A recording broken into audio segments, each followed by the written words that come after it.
Hello and welcome back to another episode of KSP POV, where we're playing Kerbal Space Program in first person. Today it's just going to be a little bit of a short episode. We're mainly focusing on creating a ScanSat and sending it to the MUN, but we will end with some more craft building as we show you the lander probe that we're going to be doing in the next episode. So hopefully that'll be exciting. It's a short episode because everything kind of went according to plan, which is a breath of fresh air after last episode. So as you can see right there, we've got our ScanSat running. It's already started, so that's good. And then the other two contracts we have are for landing on the MUN, and we can do those with probes. So we're doing pretty good. We got 160 science, so we're just going to look here and see what we can spend. It'd be good to utilize the best technology we can for this new satellite because it's going to be there for a long time, so might as well have the best things on it, right? So this is the one that we end up getting because of that enhanced multispectral scanner. One of our contracts is for a multispectral scan, but we have the first version of it, so we can complete it, but this upgraded version is quite nice, so we go ahead and grab it. We also get the survey scanner with that, which will show us where resources are. Always a nice little addition. So yes, we go ahead and come into the VAB and just put down a ton of batteries because why not? You know, there's no need to make, except for the cost factor, there's no need to make your satellites out of structural support beams and things like that, or just fully make them out of fuel. Should be made out of batteries. So yeah, we're gonna go ahead and shove these scanning devices on, so the multispectral scanner goes there, and then we're going to grab a low resolution altimetry scan and a high resolution. So that's what these two are right there. And so yeah, so now this satellite is ready to complete the contract. We throw the survey scanner on there just to have the extra knowledge about the MUN. We name it the Prometheus 1. I think that's a nice name, a nice fun name. We've been naming them after creatures so far. We got the falcon, you got the torch bug. But this is going to be the first one that's named in this way. It might be the only one that's named in this way, but who knows. I just I was feeling something epic for this because it has an epic journey to go on. It's going to be giving us so much information, and we're going to use that information to get more science, and then we're going to use that science to land Kerbals. And so this one little satellite is going to bring Kerbals many gifts. So yeah, we're going ahead and just making the same launch vehicle that we've been making recently, with the bollards at the bottom. It's not the prettiest rocket, but it functions. And on this one, since there's 3 bollards at the bottom, I was a little worried that they would collide into each other, so I decided to add just a couple fleas to act as separatrons. We don't have access to separatrons yet, so these are just makeshift. And that window that you just saw is from the mod Crash, which is a simulation program for Kerbal. And we haven't been taking advantage of it, but we're going to start that. So I go ahead and launch instantly because with Crash, every second you are being charged for the simulation. So it's best not to dally. I'm not going to be doing the simulation in first person because again, that takes too much time to just get started. And really all I'm doing is testing this. As you can see, the rocket started getting a little wonky as it moved around. I think that's from the fleas adding unnecessary torque on it as it ascends. But yeah, once we get rid of those, it flies pretty stabilized.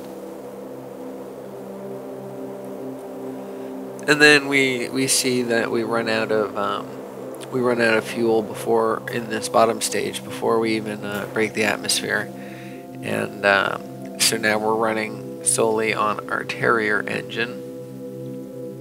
So I realize I'm like, this is not going to be enough fuel, so I go ahead and end the simulation right there, and then I add on a couple side boosters to bring it into not just into space, but hopefully into orbit before the Terrier engine needs to be fired.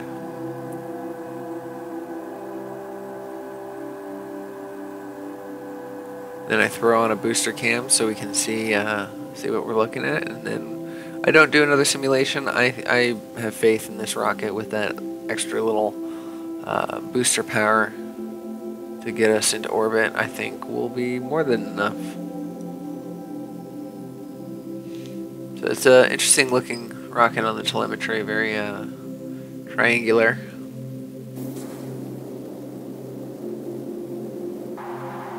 And it's just a simple takeoff, so I'm just going to fast forward through most of it. If you look at the screen at the bottom, you can see that I still do face some of the torque issues, though not nearly as bad. I'm not twisting around as much as before. And then I decouple the side boosters and watch as the fleas fire and send them every which way.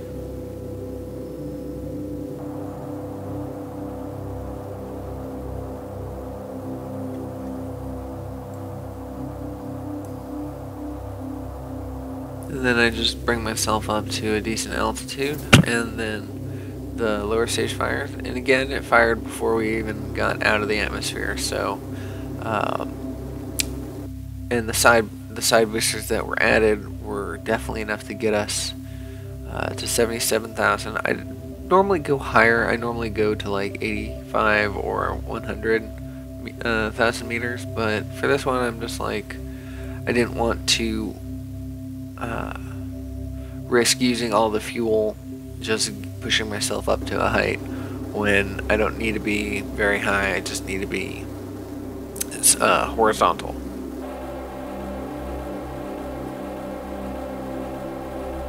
So yeah, so these are just two swivel engines. Because we've been putting most of our science into things like satellites, solar panels, communication dishes, things like that, our rocketry is still very simplified. Oh yeah, for some reason the staging wasn't working right here, so I had to come out here and manually start the engine. So yeah, so I'm having to use more of my transfer stage than I would have liked, but thankfully it's a very efficient engine and we don't have to go very far. We're only going to the Mun, so and the engine that I put on the back, the fuel tank, and the engine that I put on the actual satellite itself is typically never meant to be used. Like, I try to get into position using what you see here as much as possible, and then leave as much fuel as I can in the satellites, because maybe I'll want to take them and send them somewhere else, or I might want to deorbit them and replace them with something else, and so I usually have fuel. So I'm not really worried about running out of fuel because I can always dip into those reserves. Now I used the mod Astrogator to plot in a maneuver to the Mun, and then I put it into the flight computer, but I wasn't really trusting it. Flight computer gets a little funky with Astrogator, so I decided to just come in here and plot it myself using the precise maneuver mode mod that you see on the left. So I couldn't quite get a polar orbit, so I just decided to go for an impact that looks like it would be polar, and then I just plot that one in and make a course correction along the way. And also, one thing that I'm going to stop and kind of point out here in a second is the communications network that I have around Kerbal. It's a little bit hilarious. As you can see, that little green line that's going up from our craft to one of the satellites, and then from that up north. It's funny because our satellite network is very crude and precise, and so the way that it sometimes bounces signal is kind of funny. Yeah, look at this. The KSP goes all the way up there, all the way north, and then comes back around.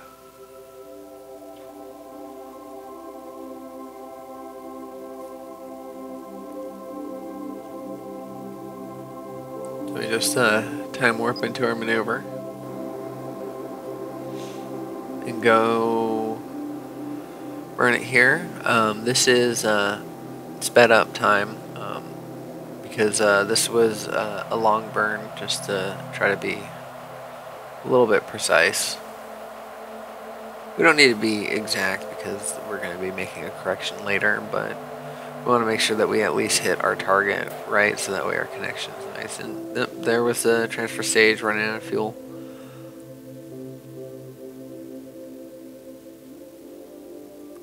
The one thing I was a little bit worried about was because the transfer stage ran out of fuel before I was able to even hit the planet, or hit the mun.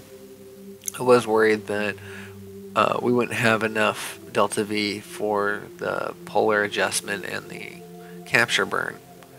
And so, and especially after dealing with last episode's mess ups and failures and having to send multiple satellites out there just to cover the ones that failed, I wasn't too happy with that. I was really hoping to avoid that, especially since everything went smoothly so far.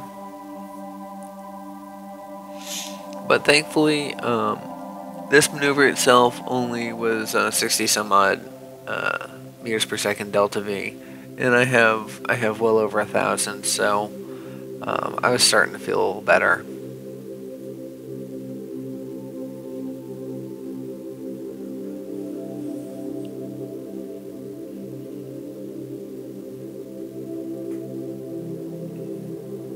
I do have a mod to hide certain orbits and stuff. I think I might be doing that in the next episode, just to kind of clean up our screen a little bit. So in the next episode, if you see far fewer satellites around Kerbal and the Mun and all that, it's not because it's a new game or anything. It's just because I decided to hide some of that. I don't know if it hides the radio signal, so I'm going to see if remote tech has something to do with that as well, but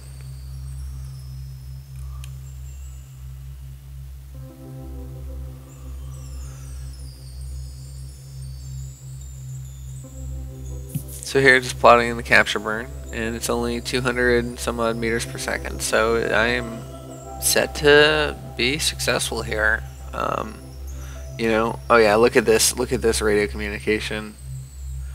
It goes all the way to the Mun just to reach our craft, which seems a little ridiculous because I think it could have gone to that first satellite and then just gone directly to us. But you know, I don't know how remote tech does its magic, so I'm not going to complain. As long as we have a signal, that's all that matters.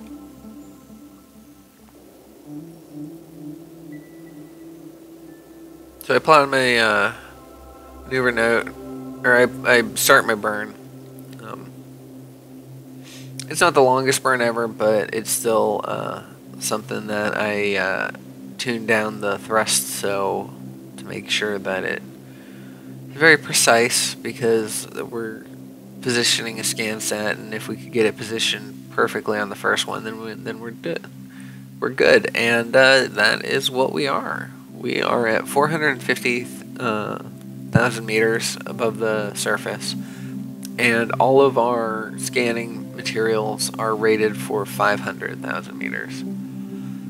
So I go ahead and just do all the action groups to get all the things started scanning, but on the vessel view it didn't show it, so I went in here to look and see to make sure everything was scanning except for the that one right there at the top, which didn't have a scan mode. I had to actually do the science.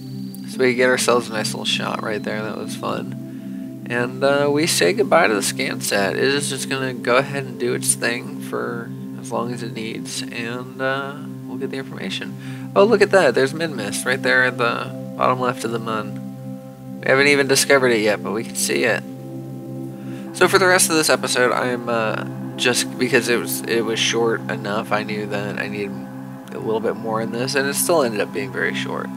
But we are going to build the probe that's going to land on the Mun. So we go ahead and take the AmpYear Ascension's Hope and rename it to the Ascension's Hope 2, because it's just basically a tub of science experiments, and that we could just reuse and be okay.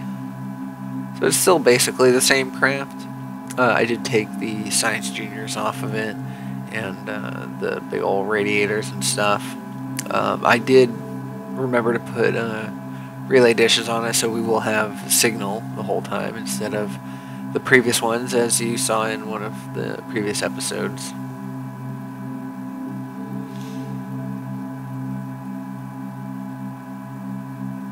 Yep, same launcher. Until we get the bigger parts and the Pila engine, it's going to be basically something along these lines.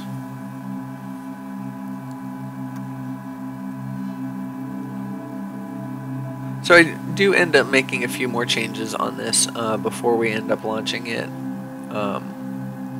But overall, this is pretty much the lander. The changes I make are very small. It's basically just getting an extra camera on there, or a camera. I didn't have a camera at all. And for a lander, we want to have a camera. We want to be able to see the mun. We want to be able to see what we're doing. But that is all I have for you today. Again, it was a short episode, but thank you so much for watching. I really appreciate the support, and if you like this, give it a thumbs up, and I will see you in the next one. Take care.